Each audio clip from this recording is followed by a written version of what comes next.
ላይ ምዕራፍ 17 ላይ እንመልከት። ለውጥን ናፋቂዎች ሁላችንም ቁጥር 5 ላይ እንደዚህ ይላል፣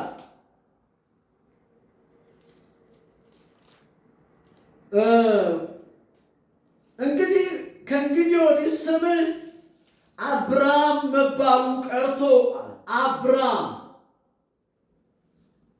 የመጀመሪያው ስም አብርሃም ነው። አብርሃም መባሉ ቀርቶ ምን ይሆናል? አብርሃም ይሆናል አለው።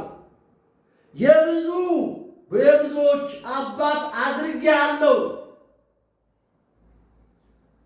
ይሄ አብርሃም የሚለው በብዙ ጎዳና አልፏል። በብዙ ስደት፣ በብዙ ረሃብ አልፏል። ስለዚህ ምን መሆን አለበት? መቀየር አለበት።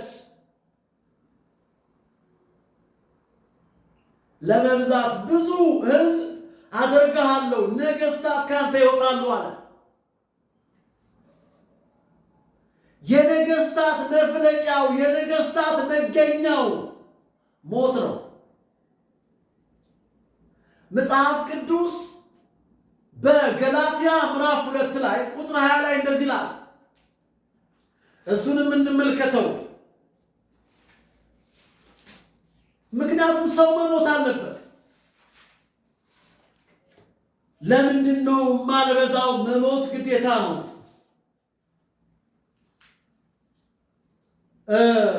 ምዕራፍ 2 ላይ ቁጥር 20 ላይ እንደዚህ ይላል፣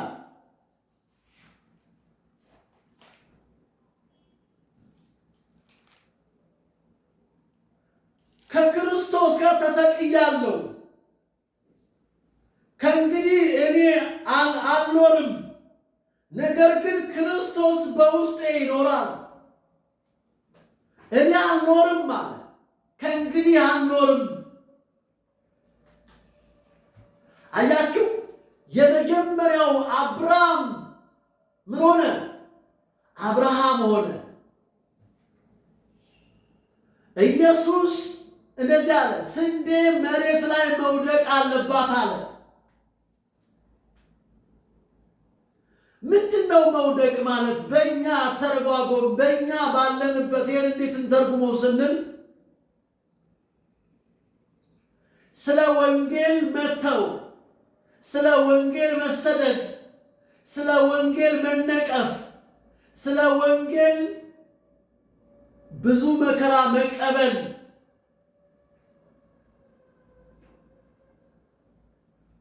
ከክርስቶስ ጋር ተሰቅያለሁ አለ።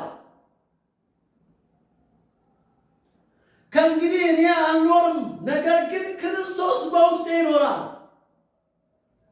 እኔ ከሌለው የመጀመሪያው ሰው አሮጌው አብርሃም ከሌለ ማን ነው የሚኖረው ሲባል አብርሃም። የሰው ልጅ መሰቀል አለበት ሲባል ዝም ብሎ አይደለም፣ እንዲበዛ ነው።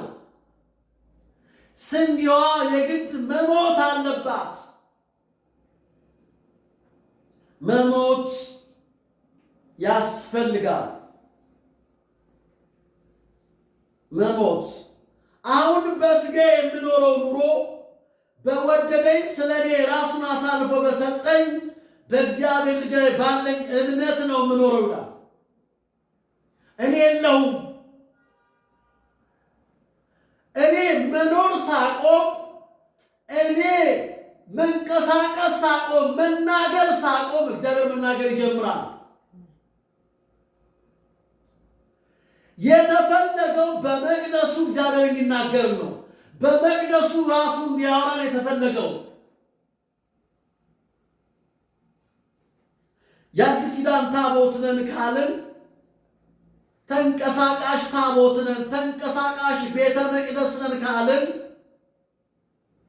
እግዚአብሔር ሰው በሰራው መቅደስ አይኖርም ካልን እግዚአብሔር የት ነው የሚኖረው ካልን እግዚአብሔር የሚኖረው እሱ በሰራው ነው። እሱ ባበጀው ነው የሚኖረው።